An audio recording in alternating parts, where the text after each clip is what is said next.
Bueno, ya todos pueden ver la pantalla allí. Sí, ya. Listo, perfecto. Bueno, pues vamos a hablar un poquito hoy de un artículo que escribí casi que los últimos 2 años y fue publicado el año pasado. Y trata, digamos, de explicar un poco cómo son esos eventos de auge y caída en las economías emergentes. Yo las estoy llamando economías emergentes financiarizadas.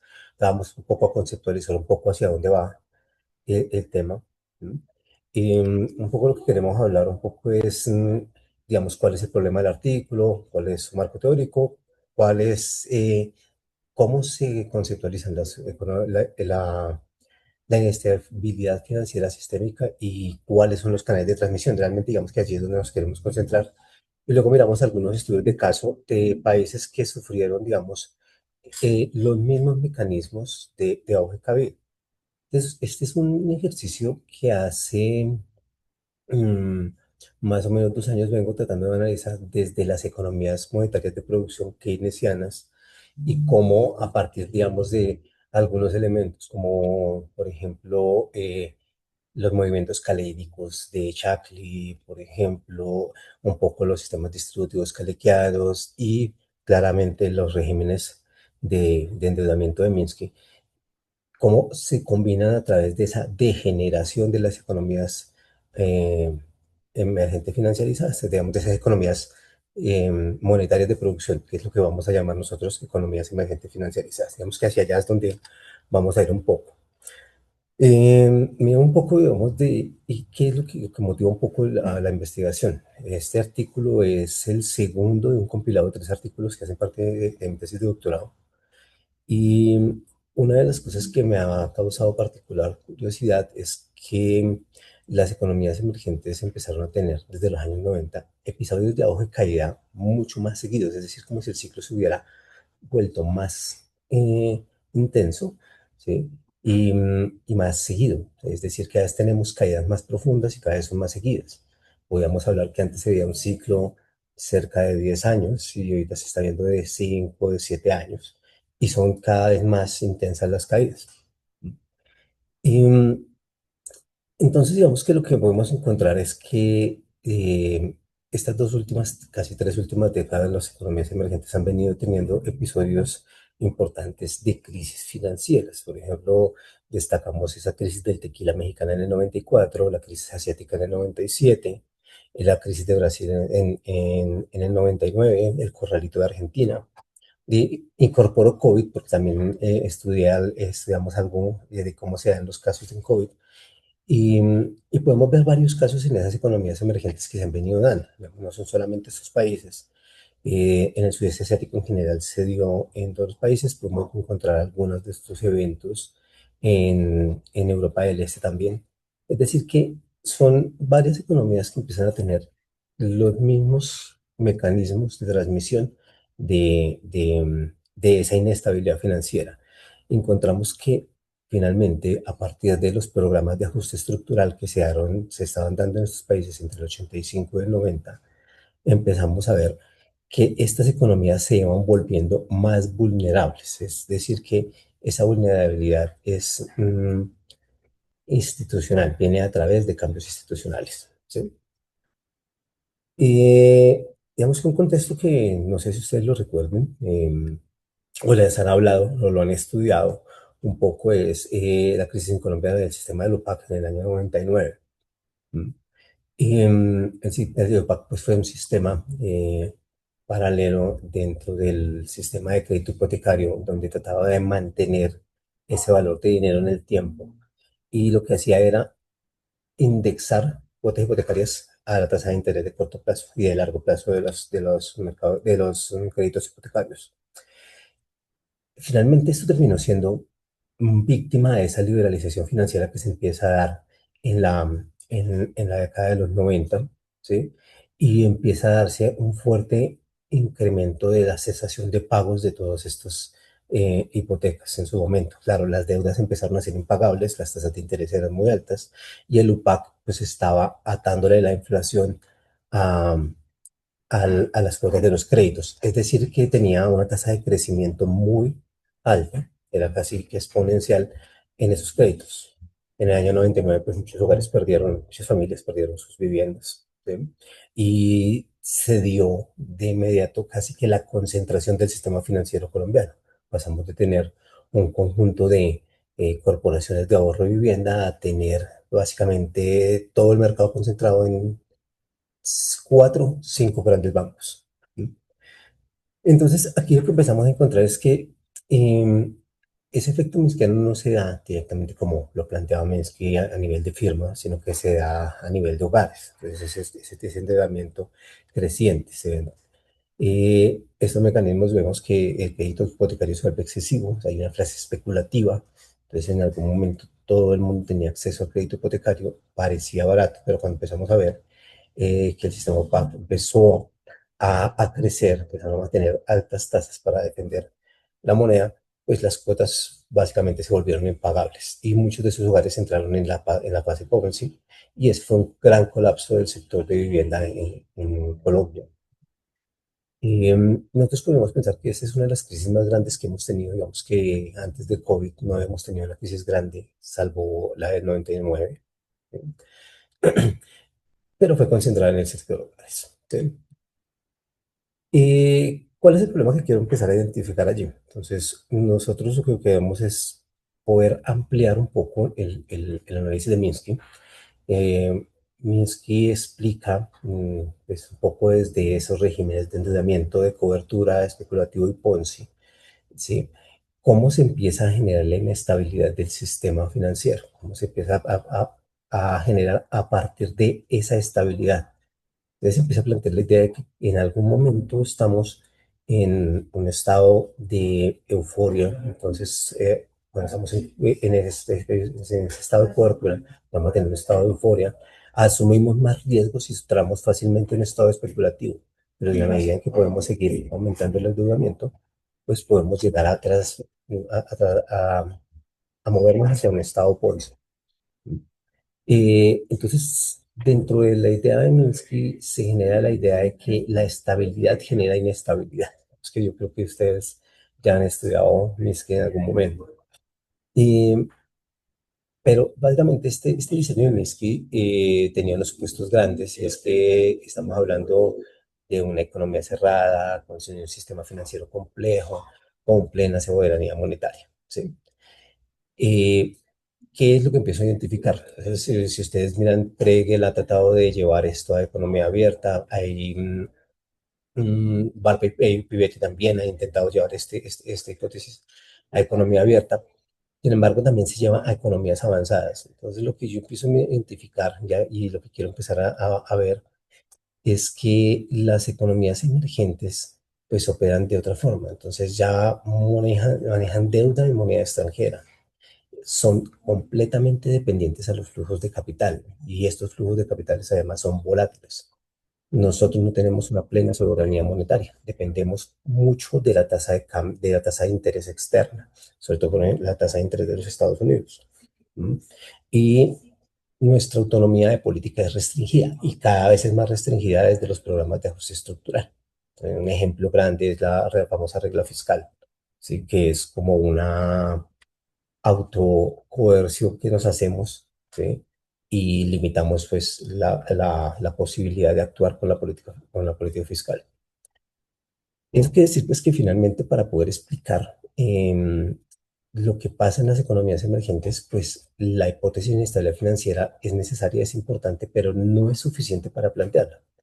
Entonces lo que queremos empezar a ver es cómo a partir de esa inestabilidad financiera, que considero que es sistémica, puede ser a partir de una extensión que lo podemos ver como estructural, estructuralmente subordinada, ¿sí? Y que es amplificada por choques externos. Entonces, es subordinada, ahorita lo vamos a ver más adelante mejor, pero es subordinada porque viene a través de programas de ajuste estructural. Es decir, que terminamos subordinados a políticas monetarias, a políticas externas, ¿sí? Y además es amplificado porque ahora somos vulnerables. Entonces, los choques externos amplifican todo el ciclo de Minsky en estas economías. El marco teórico está dividido en tres pilares. Uno es la teoría monetaria de producción de Keynes, El otro es la inestabilidad financiera de Minsky. Y por otro lado, estamos hablando de esa subordinación financiera. Jeff Powell acuña el concepto de financiarización subordinada, es un concepto marxista, es muy interesante como lo plantea desde allí. Sin embargo, ese concepto de financiarización subordinada se encuentra teóricamente eh, muy vinculado a la teoría de la dependencia. Y ahí es donde empezamos a identificar algunos elementos. Entonces, cuando hablamos de la teoría monetaria de la producción de Keynes, pues nos concentramos en que claramente que el dinero no es neutral. Shackley y Dillard hablan un poco de esa incertidumbre radical y empezamos a ver que hay un importante crecimiento de esa preferencia por la liquidez. ¿Sí? Es que, mira, más adelante, cuando hablamos de Keynes, de esa teoría monetaria, de esa economía monetaria de producción, pues nos podemos concentrar en la incertidumbre radical y en esa preferencia por la liquidez. Entonces, ustedes conocen M1 y M2 en los agregados monetarios. Keynes llama a M1 dinero activo y a M2 dinero ocioso. ¿Sí? Cuando nosotros analizamos los agregados monetarios, pues podemos identificar esos motivos por demanda de dinero. Entonces, cuando nosotros vemos M1, pues básicamente es el líquido, es el efectivo, y nos está mostrando que cuando M1 crece es porque hay demanda y demanda de dinero, pues por motivos de transacción. Cuando crece más M2, pues empezamos a identificar que el dinero crece por motivo de especulación o por motivo de proporción, pero realmente es más motivo de especulación, ¿sí? Porque no estamos contando M3 dentro de la dinámica, estamos hablando solamente de M1 y M2. Entonces hablamos de un dinero activo que está alimentando el sistema productivo y un dinero ocioso que alimenta el sistema especulativo. Entonces vemos esa preferencia por liquidez, pero por motivo de especulación. Entonces, ¿cómo debería ser el circuito monetario? Pues, las empresas tienen crédito, pagan salarios, producen bienes y hay un repago de deuda. Entonces, ese, digamos, debería ser el mecanismo. ¿Cómo empieza a suceder o qué empieza a suceder con las economías emergentes financiarizadas? Pues el sistema va a priorizar la especulación. Permítanme, yo les voy a mostrar por acá un gráfico. Voy a compartirles acá toda la pantalla.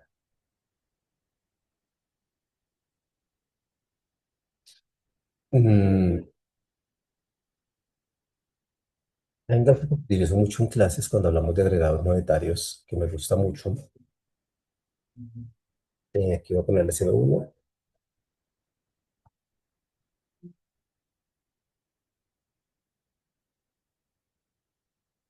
Acá está M1.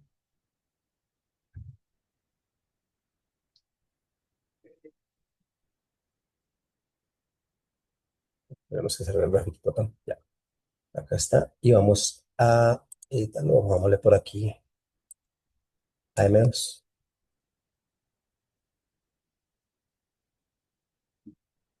Un poquito lento el internet.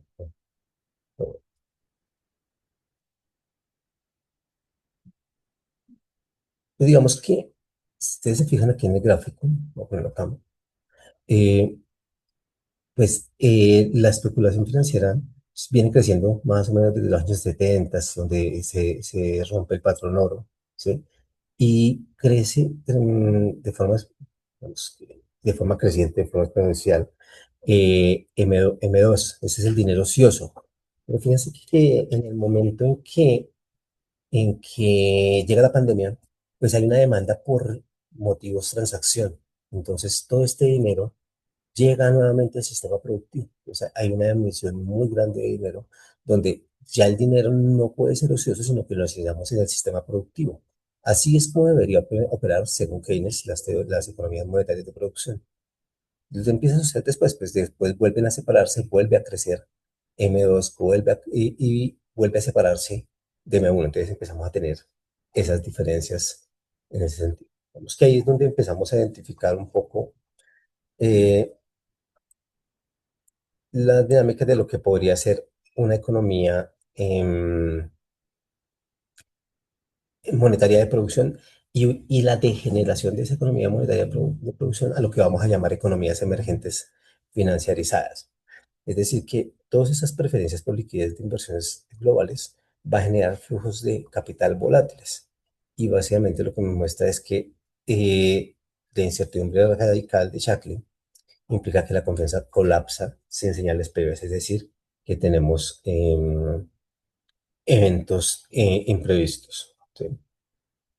Voy a volver acá a presentar solamente esta pantalla para poderme mover mejor.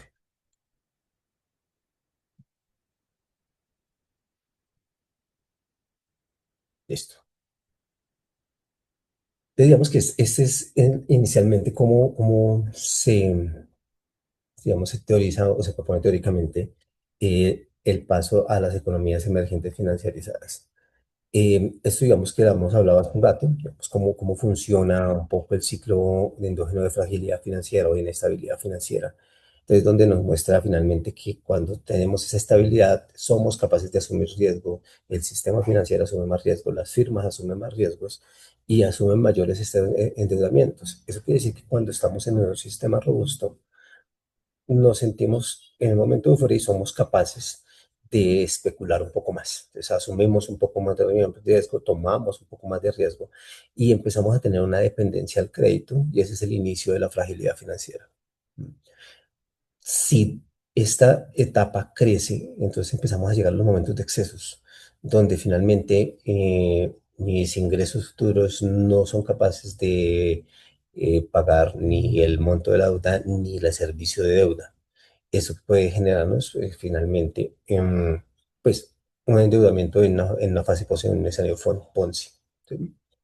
Mm, Eso implica, pues finalmente, que los momentos de estabilidad se vuelven desestabilizadores, pero lo que pasa con las economías emergentes es que los momentos de estabilidad se vuelven momentos de estabilidad macroeconómica que terminan siendo bastante frágiles. Entonces encontramos que si bien podemos tener inflaciones bajas, desempleos bajos y crecimiento alto, al interior puede estar potenciándose burbujas de endeudamiento en diferentes sectores y que hacen que la economía se vuelva más frágil a choques externos. ¿Sí?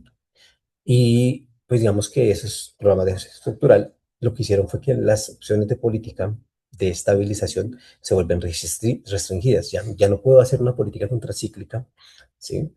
Porque no tengo los instrumentos activos, no tengo todo a la mano. ¿Sí? Quedamos atados únicamente a la política monetaria porque la política fiscal también se restringe. ¿Sí? Y cuando empezamos a ver ya un poco más hacia el modelo latinoamericano y un poco regulacionista, pues encontramos esa suborganización financiera. Entonces, esas economías emergentes financiarizadas son economías subordinadas o dependientes, ¿sí? Y empiezan a ser dependientes completamente de pasivos en moneda extranjera. Entonces empezamos a tomar deudas en monedas extranjeras, ¿sí? Y nos vuelve muy vulnerables a la depreciación. Entonces, ustedes saben que las depreciaciones pues hacen que los montos de deuda crezcan mucho más fuerte. Entonces empezamos a ver que nuestra deuda real crece y eso acelera ese camino hacia los escenarios Ponzi. Eh, Hablábamos un poco de eso, de las restricciones de la autonomía de política, pues terminamos haciendo políticas procíclicas. Nos convertimos en unas economías que tenemos muy pocos instrumentos a la mano para poder atender a los choques. Y finalmente tenemos unos disparadores del sistema que son los choques, ¿sí?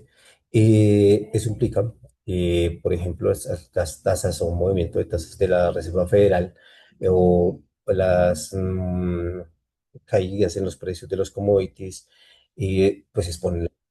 Nosotros hemos visto, por ejemplo, salidas masivas de capital, que es lo que conocemos como esos sudden stops, que nos exponen siempre a esa fragilidad. Una salida masiva de capital pues genera un descalce en la tasa de cambio, puede generar una depreciación repentina y esas depreciaciones pues hacen que crezca el valor de la deuda, creo que ya lo hemos visto, Argentina lo ha vivido bastantes veces, ¿sí? Y pues lo que hace es empujar a todos los deudores hacia el estado Ponzi. Fíjense que empieza a darse un, digamos que es un mecanismo repetido en algunos países. ¿Sí? ¿Cómo se ve entonces el modelo? Entonces, sabemos que hay momentos que tenemos una liquidez abundante en el mundo el boom, ¿sí? Es decir, que estamos en momentos de auge. Cuando hay liquidez en estos países, pues los otros países, los emergentes, son capaces de absorber toda esta liquidez. Hay países que llegan a tener esos excedentes de liquidez, los prestan a otros países.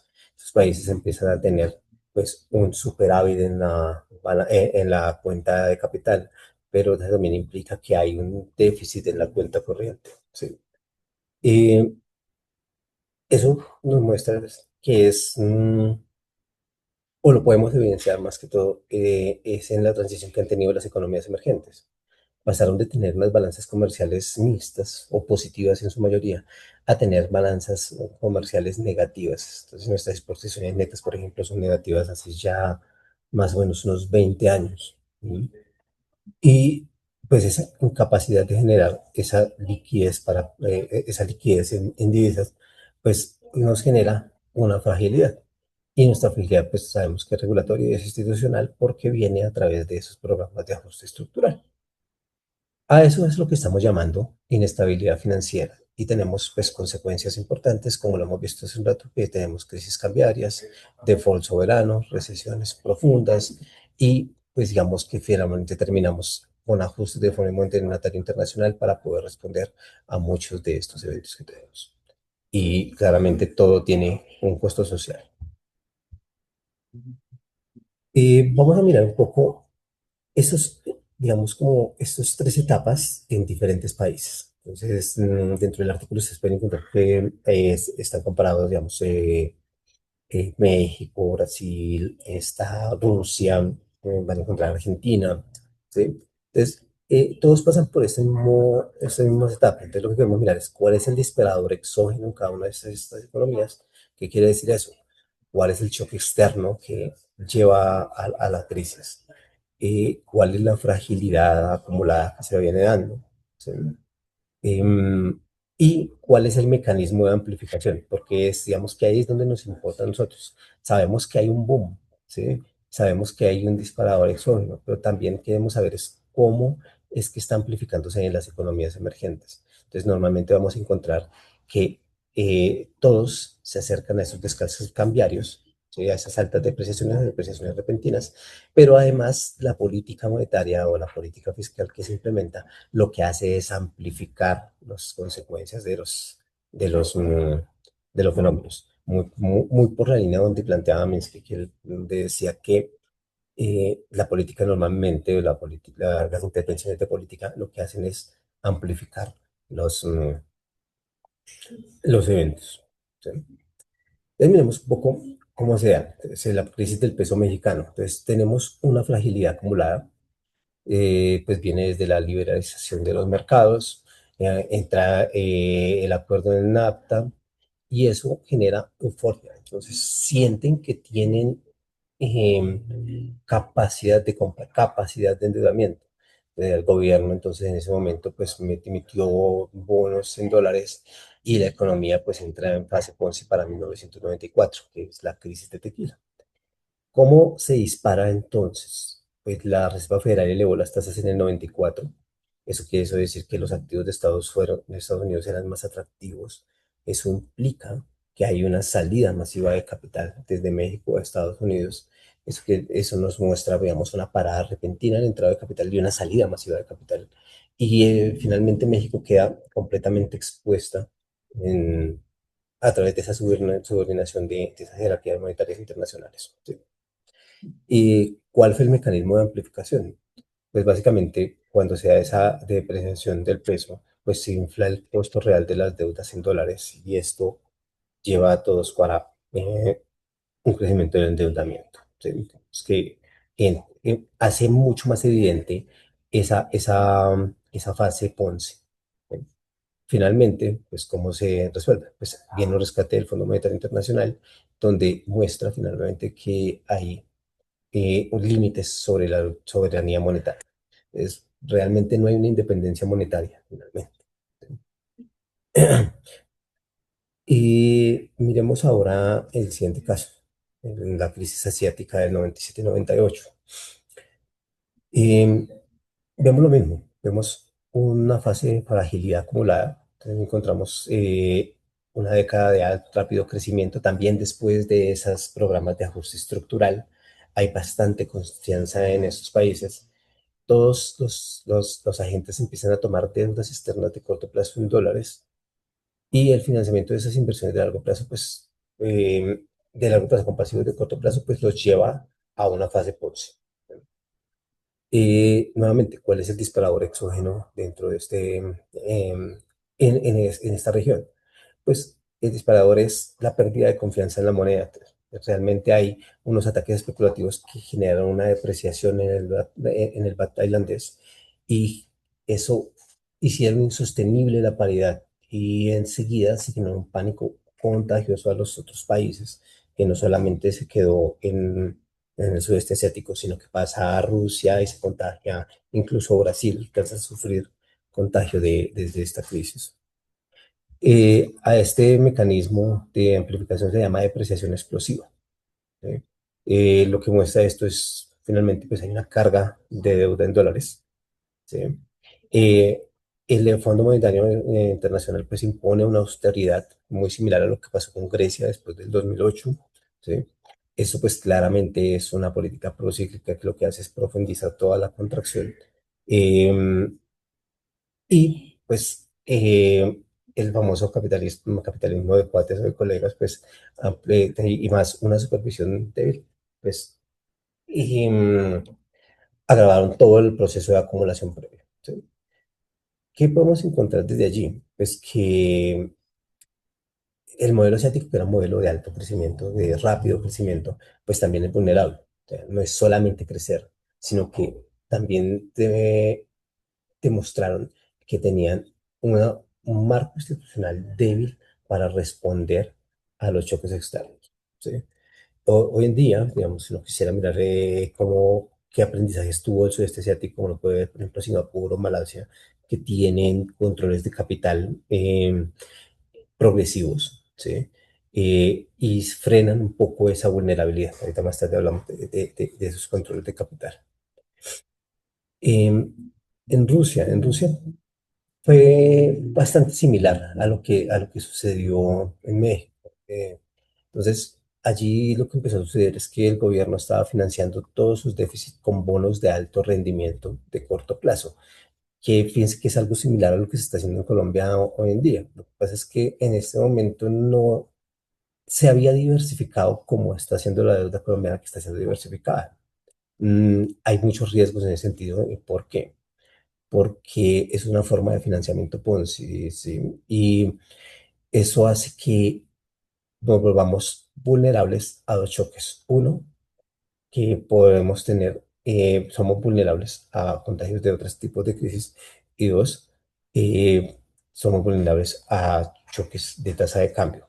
En este caso, para Rusia, pues claramente fue un detonador importante el contagio de la crisis asiática que les contaba hace un rato. Y finalmente, pues el colapso del precio del petróleo que destruye todos los ingresos fiscales. Ellos no pudieron sostener todo el esquema de bonos que mantenían, entonces tuvieron que dejar de pagar algunas deudas y sufrieron una fuga de capitales. ¿Sí? Em, ¿Qué le sucedió entonces a Rusia? Pues el mecanismo de amplificación fue a la dependencia de los commodities y depender de los commodities implica que dependemos completamente del precio de estos y de los ingresos que tengamos por el precio de estos. ¿Sí? Y además se encuentra una ausencia de regulación macroprudencial. Ese es otro elemento que se vuelve muy común en estas economías. Y pues finalmente, dentro de la crisis se dio la salida masiva de capitales y esa salida masiva de capitales pues colapsa la moneda. ¿Sí? Entonces, una de las lecciones importantes aquí es que pues esa subordinación también está dada en esa dependencia en términos de intercambio y en términos de debilidad institucional. ¿Sí? Entonces, cuando empezamos a analizar, digamos, estas crisis, empezamos a identificar que hay algunos patrones comunes en estas crisis. Entonces, todas tienen un disparador exógeno, todas tienen un elemento de fragilidad institucional o central, ¿sí? Y todos tienen un amplificador del ciclo Minskiano. Entonces, para todos estos casos encontramos digamos, esa fragilidad acumulada del disparador externo y la amplificación.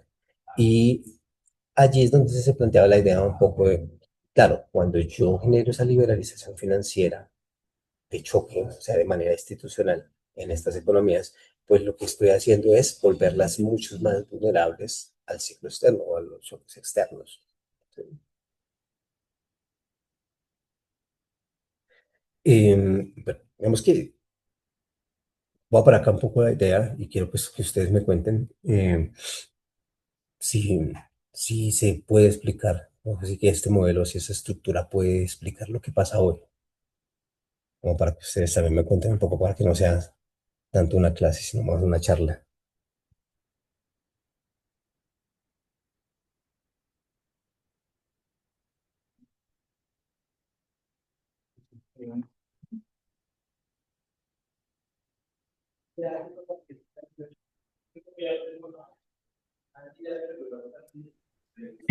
Profe, ¿me escucha? Sí, escucho. Sí, yo creo que cuando estaba leyendo el documento, justo estaba esperando como al final para hacer mis preguntas en torno a eso, en torno a que siento que es un modelo que alcanza o para mí está muy vigente hoy en día y justo con estas discusiones que se han dado en torno a las decisiones del Banco de la República y de la tasa de interés, como pues como estos también choques institucionales y decisiones de política macro afectan o profundizan más esos escenarios sí, de, sí, pues de fragilidad financiera. Y entonces, sí, ¿cómo podemos entrar en esta discusión? Entonces, yo siento que sigue extremadamente vigente. Vale, pues Juan Pablo que ya... Sí, yo de pronto una como complementaria a a Camilo, es que viendo como lo que pasó en Rusia, como su exposición sobre Rusia y pensando en como la mayor exposición que tenemos recientemente a créditos de tesorería de corto plazo, que ha sido como parte de las operaciones que ha hecho Hacienda recientemente, que son créditos pues que son test que se vencen al año, digamos. eh, eh, ¿Eso en qué medida afecta, como nos expone, nos deja más vulnerables también en términos de este esquema? Eh, sí, como lo ve de pronto ahí, porque que va muy de la mano de Camilo con la coyuntura macro. Sí, sí, sí. Es que allí digamos que esa estrategia que se empieza a dar desde Hacienda, a mí me parece una estrategia inteligente, pero es muy riesgosa. Digamos que es un poco cambiar algunos regímenes de deudas y diversificar las monedas, diversificar un poco la deuda. Pero el riesgo alto es que las depreciaciones son repentinas. Muchas veces no alcanzamos a identificarle, no alcanzamos a actuar antes. Y una depreciación de la moneda pues implica un crecimiento de esa deuda real. Digamos que es un poco el riesgo. ¿Sí?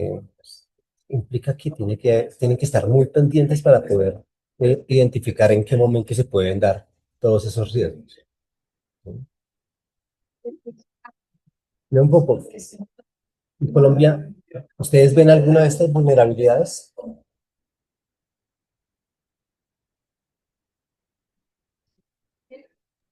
Todas.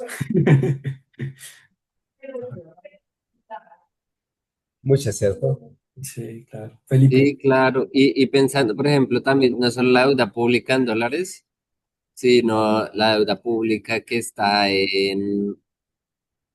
olvido, la que está indexada a la inflación, que ahorita no me acuerdo cómo es que se llama. Eh, pero sí, estos bonos, digamos que no tienen una tasa de interés fija, sino una tasa de interés indexada a la inflación, creo que ahí también nos da una vulnerabilidad adicional, ¿no? Sí, así es. Bueno, son viables las políticas propuestas, pero yo no sé si todos leyeron los documentos, pero ahorita hablamos de las políticas propuestas, cómo se pueden. ¿Sí?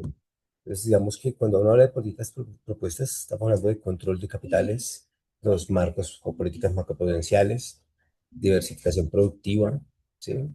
Que hemos escuchado muchas de ellas, si se dan cuenta en los planes de gobierno. Pues yo creo que esta pregunta la podemos responder mejor ahorita más adelante. Eh, ¿Hasta dónde creen ustedes que puede llegar la extensión de la inestabilidad financiera sistémica o de la hipótesis de inestabilidad financiera? ¿Hay más riesgos de que se amplifique este? Pues, profe, yo creería que también este riesgo que se genera por el cambio climático y demás, siento que también es un riesgo que no afecta a todos a todos los países de manera homogénea, sino que puede ser un riesgo que aumente mucho más la fragilidad financiera de estas economías emergentes altamente financiarizadas. Ok, pues miremos un poco qué implicaciones de política se pueden plantear desde allí. Es un poco a dónde va el artículo.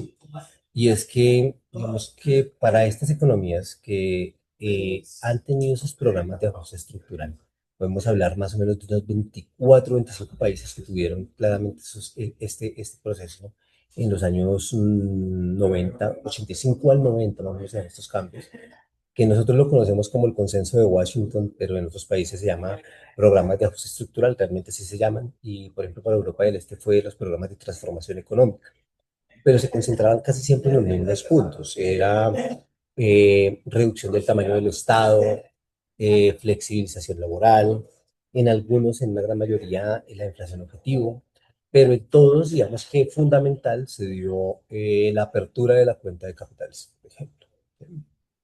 Entonces, digamos que algo que me gustaría y que se empezara a discutir, digamos que es como el objetivo del documento, es como empezar a pensar un poco en cómo se pueden dar esas medidas de gestión de esos flujos de capital, ¿sí? Cómo se puede hacer la profundización de bonos domésticos. No sé si ustedes se acuerdan que cuando estaba Guzmán, del ministro de Finanzas de Argentina, pues él planteó la idea de pagar la deuda argentina en pesos argentinos en su momento. Y creo que era una medida muy inteligente, ¿bien? Porque es una forma de decir, o sea, vamos a reconocer las deudas, vamos a pagar las deudas, pero pues también queremos fortalecer nuestra moneda, o sea, tenemos que buscar las formas de hacerlo, no depender de esas depreciaciones. Y también lo que digo, fomento de financiación en moneda local, digamos, que eso hace parte de esa mitigación de las vulnerabilidades. Em, la autonomía regulatoria y de política. Hablamos de marcos prudenciales contracíclicos. Creo que esto debe buscarse de una forma, digamos, juiciosa, porque nuestra política pues, realmente no ha sido contracíclica, termina siendo procíclica, ¿sí? Y pues finalmente no nos funciona y los instrumentos que tenemos no nos están funcionando de manera contracíclica, ¿no? Importante repensarnos las metas de inflación, si van a seguir siendo rígidas, ¿sí? O porque no también pensar, bueno, no cambiemos la meta, pero podemos retardar un poco el regreso a la meta, ¿sí? Entonces, esas son discusiones que tenemos que empezar a llevar. Se está dando una discusión ahorita importante acá en Colombia, pero digamos que es una discusión de uno y ya, porque desde el Banco de la República no están tomando esa discusión y no la piensan tomar, realmente. Ellos no lo van a discutir.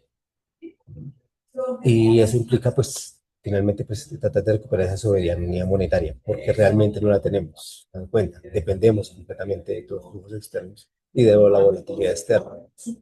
Y ya a nivel interno podríamos pensarlos un poco en reducir la dependencia de commodities, tratar de hablar de industrialización o de reindustrialización, es decir, ponerle ojo a la política industrial. Creo que allí podríamos encontrar muchas formas de poder fortalecer la entrada de divisas, ¿sí? Porque claro, lo que necesitamos finalmente es poder transformar esa matriz productiva que nos permita diversificar el ingreso de divisas, ¿sí? Y esto, pues, finalmente lo que podría hacer es debilitar la transmisión de choques globales. Ese, digamos, es un poco el mensaje que dejo allí con el artículo. Más allá de todo esto, digamos, yo les contaba que este es el segundo de tres artículos. En el otro lo que hice fue un modelo stock flujos, un poco más técnico el modelo, tratando de modelar estas economías que tenemos acá, una economía monetaria de producción que ha sido degenerada por las reformas institucionales. Y ya cuando yo hago las simulaciones, de pronto más adelante tendremos la oportunidad de verlo. Cuando yo hago las simulaciones, pues encuentro pues, que las políticas macroprudenciales pues, no son realmente tan, tan, tan importantes, no tienen un impacto fuerte, pero el control de la entrada de capital sí tiene un impacto importante y mitiga fuertemente la vulnerabilidad de las economías emergentes. Pero digamos, lo podríamos ver tal vez en otra sesión por allá, el otro semestre o el otro año, lo podemos mirar con más calma. Em, ¿Cuál es la contribución de este artículo? Pues digamos que la contribución importante es que esta inestabilidad financiera de las economías emergentes financieras no es accidental, ¿sí? Entonces, realmente fue impuesta, viene a través de esos programas de ajuste estructural. Es, digamos que la formalización de esa posición subordinada dentro de ese sistema financiero global. Básicamente, digamos que eso es lo que empezamos a identificar y que esto finalmente lo que nos lleva es a estar dentro de un ciclo de fragilidad externamente amplificada. ¿Sí? Entonces somos demasiado vulnerables, la vulnerabilidad se amplía fuertemente en estos sistemas. Mm, y digamos que uno de los problemas que nos quedan allí, pues que vuelvo y hago énfasis en esa parte, y es que es importante repensarnos los marcos de crisis en el contexto de apertura financiera global o de globalización financiera. Además que esos son los mensajes que quería presentarles y ese es un poco el trabajo que quería mostrarles hoy. No sé si tengan alguna pregunta, comentarios.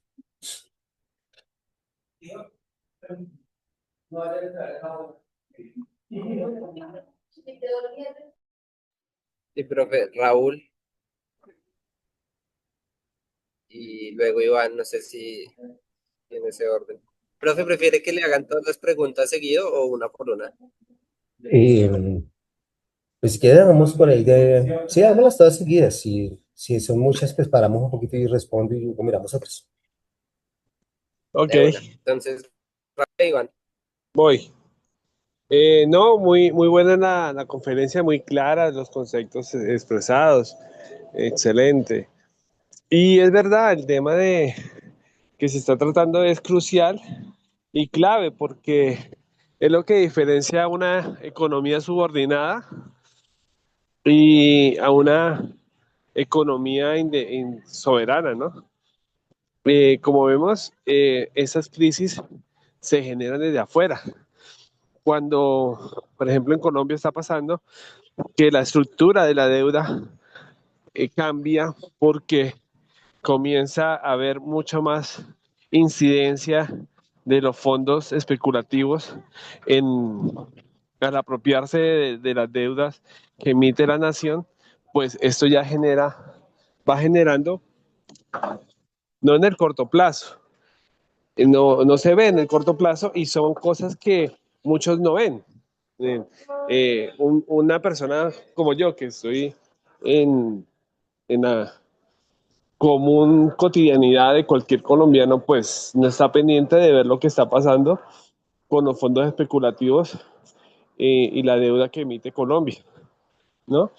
Pero si nos damos cuenta bien, ahí uno se puede ver que, que es necesario pues una reestructuración del Banco Central desde el punto de vista de que no es totalmente autónomo. Porque si fuera autónomo, pues respondería a las necesidades de la sociedad. Pero vemos que responde a otros intereses. Intereses que no benefician al país, porque como son procesos graduales, donde se va incrementando ese capital especulativo y no se ven hasta que se llega a la crisis. Y que no beneficia a nadie prácticamente esa crisis, esas crisis, ¿no? Entonces, sí, pues la idea de esta intervención era esa, más o menos cómo podríamos hacer una política verdaderamente soberana que contribuya a que estas crisis de colapso se vuelvan realidad, ¿no? Porque obviamente un país pierde su soberanía cuando logran que, cuando logran que estas crisis ocurran, ¿no? Entonces, sí es necesario dar el debate, ¿no? Y no solo el debate, sino dar respuestas políticas, de políticas públicas para contrarrestar esto. Por ahí lo dejo. Feliz tarde. Gracias, profe. Gracias. Buenas tardes, ¿sí me escuchan? Sí, te escuchamos, Iván. Vale, bueno, no, también para agradecer por la clase que estuvo, pues la presentación que estuvo muy interesante. Yo tengo una pregunta como un poco más precisa y es que en las últimas semanas, pues escuchando varias intervenciones del gerente del banco, pues él insiste en que el banco igual pues tiene o ejecuta su política o su toma de decisiones de manera contracíclica y eso lo hace pues mostrando la evolución de la inflación con las decisiones de las tasas, entonces pues nos muestra cómo en la pandemia cae y como para apoyar otra vez la reactivación pues bajan las tasas y luego la vuelven a subir, pero pues a mí me quedó sonando frente a lo que usted nos mencionaba en la presentación del ciclo, pues afirmando también de pronto, no sé si lo entendí yo de esa manera, que ellos más bien estaban actuando como de una perspectiva procíclica con ciertas decisiones. Entonces me gustaría que de pronto me ayudara a entender como esas dos visiones. Muchas gracias. Vale.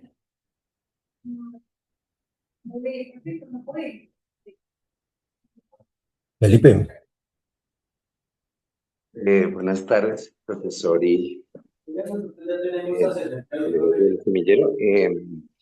Profesor, gracias por la explicación de estos fenómenos de las economías emergentes y su vulnerabilidad ante, digamos, estos procesos que son globales.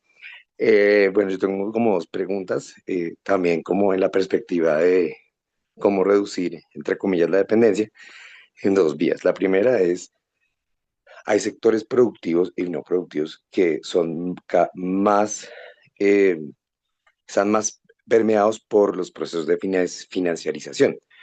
En Colombia, ¿cuáles son esos sectores dentro de la matriz, entre comillas, productiva, que son, que arrastran o que de alguna manera le dan un mayor peso a la economía y a vivir la crisis siendo una economía emergente? Supongo que pues todo el sector primario principalmente y obviamente seguramente los sectores con financiamientos externos, pero pues digamos como entenderlo dentro de lo que es la estructura del Producto Interno sería interesante.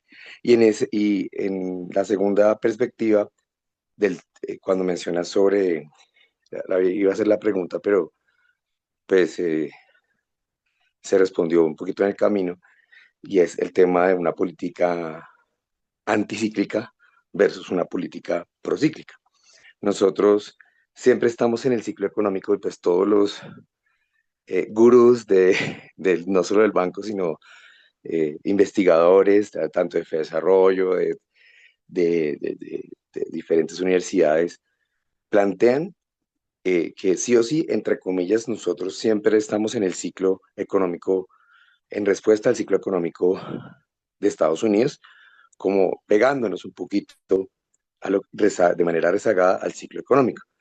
En el caso de nosotros y nuestra estructura productiva, eh, pues aparte de la industrialización, que creo que es como el centro de la política anticíclica, ¿cómo podemos intervenir eh, con procesos anticíclicos para no solo reducir el impacto como estructura de economía emergente, sino también para reducir eh, la dependencia de los mercados, entre comillas, financieros, que pues simplemente nos empujan a la crisis cada vez que hay una transformación de la matriz global?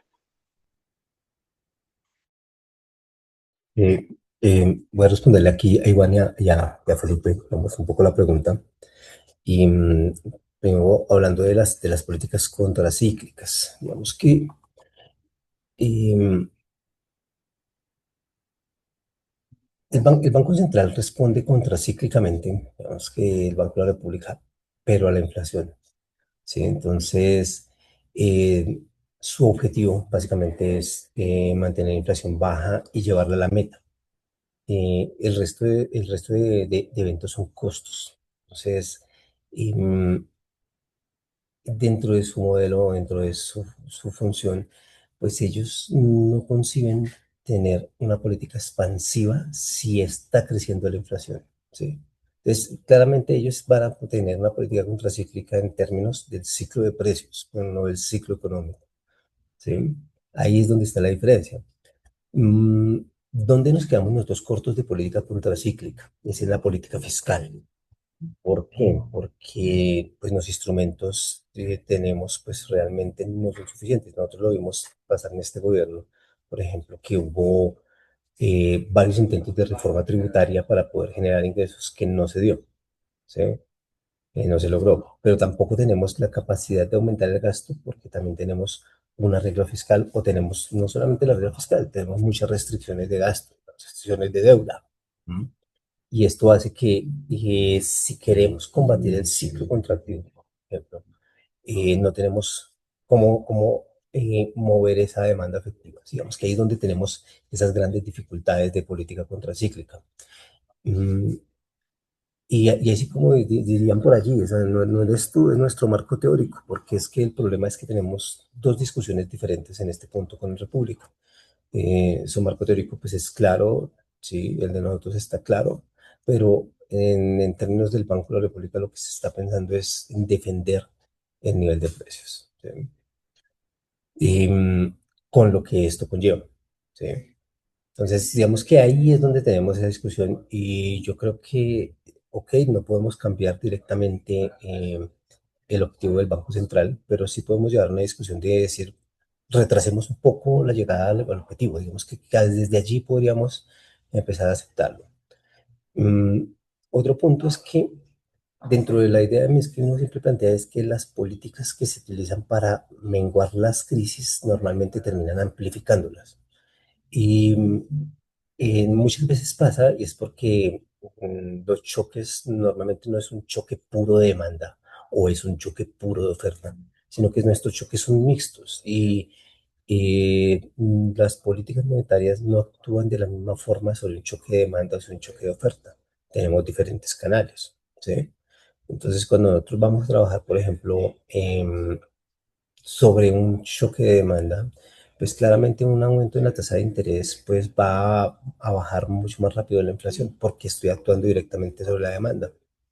Mientras que cuando quiero actuar sobre un cheque de oferta y subo las tasas de interés, pues voy a tener dos caminos, o que se active el canal de expectativas, que seguramente se va a activar, pero el canal de expectativas tiene un mecanismo mucho más lento del sistema productivo y sí va a incrementar, por ejemplo, la caída en la producción, sí va a incrementar la caída en el empleo, pero no va a, a- a- a reducir rápidamente la inflación. El canal de expectativas es mucho más lento en ese sentido. ¿Mm? Y fíjense que la política monetaria, pues no está. O sea, no tenemos tampoco esa forma de tener algunos controles cambiarios o unos controles de la cuenta de capital, controles de entrada de capital. Tenemos que esa es la parte donde nos quedamos casi que sin instrumentos. Y de pronto, digamos, como lo decía Felipe ahorita, uno de los instrumentos importantes para poder tener o traer divisa es básicamente pues, cambiar nuestra matriz productiva, tratar de poderla un poco más industrial, de identificar esos elementos. Porque, digamos que resolver nuestras vulnerabilidades en el corto plazo pues realmente no es posible. O sea, este es un proceso de largo aliento porque no podemos poner los controles a la cuenta de capital de inmediato, ¿sí? No, porque ya hacemos parte de un sistema global integrado. No podemos decir que nos vamos a salir de inmediato, ¿sí? Entonces tenemos que empezar a buscar las formas de hacer esto progresivamente y es como no blindar la economía, pero sí mitigar esos riesgos. Creo que ese es el camino que tendríamos que empezar a abordar.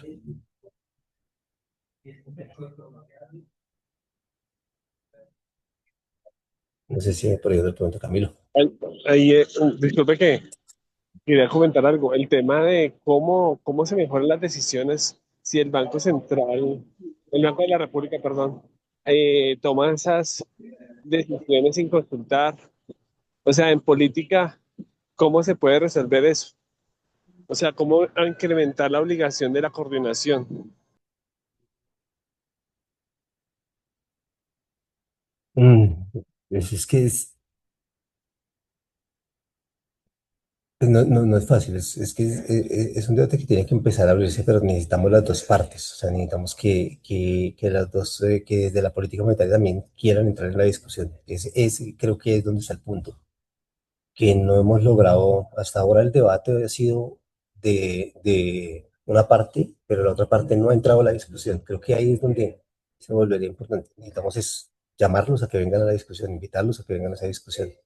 Y creo que no es una discusión netamente académica, sino es una discusión realmente de política económica, de economía política, de hecho, sería la discusión.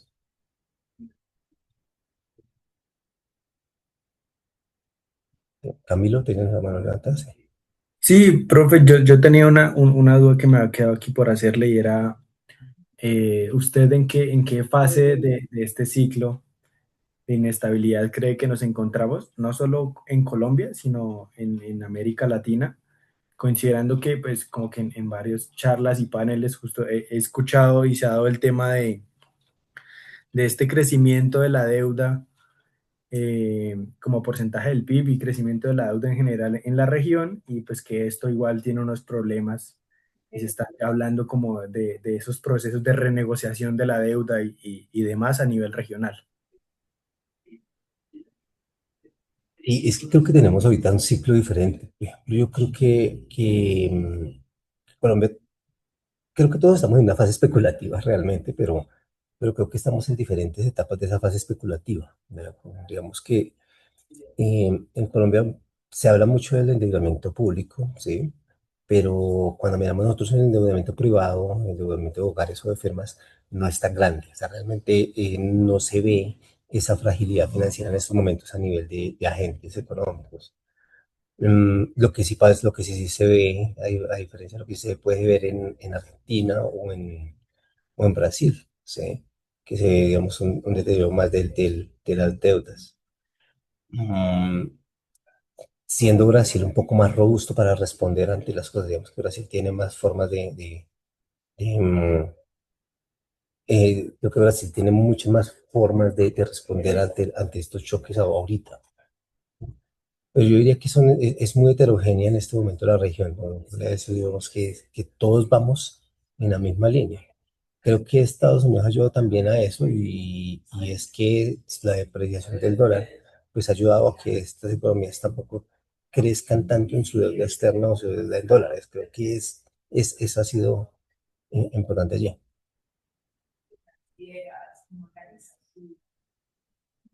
Sí, pero es difícil plantear, digamos, en qué escenario se puede ver la región en este momento. Claro, profe, listo, Sí, listo, entiendo. mm.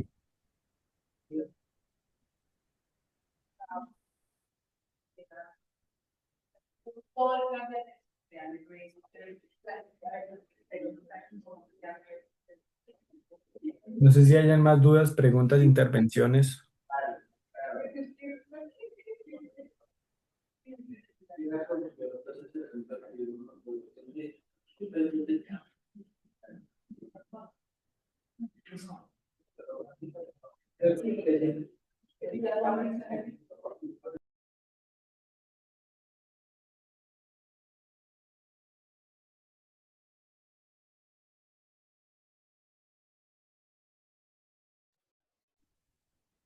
Yo no veo más manos levantadas. Creo que, no, pues nada, profe, muchas gracias por la explicación, además muy pertinente. No sé si quiera decir algo antes para cerrar el espacio. No, sí, pues muchas gracias a ustedes por la invitación y pues felicitarnos por tener este espacio. Creo que es un espacio interesante, chévere. Creo que ojalá que siga creciendo y pues plantearles que en cualquier cosa que necesiten pues cuentan conmigo. Si necesitan un espacio más grande lo podemos empezar a gestionar, podemos jugar con las varias universidades de Bogotá, que uno podría hacer crecer un poco más este espacio. Pero ustedes ya tienen un camino bastante avanzado. Felicitaciones a ustedes. Muchas gracias por invitarme.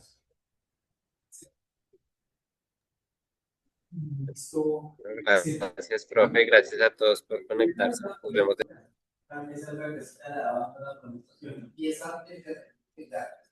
Sí, pues agradecerle, profe, igual por su participación, estuvo muy chévere, creo que el artículo está muy bueno y lo estaremos modificando para las sesiones del otro semestre.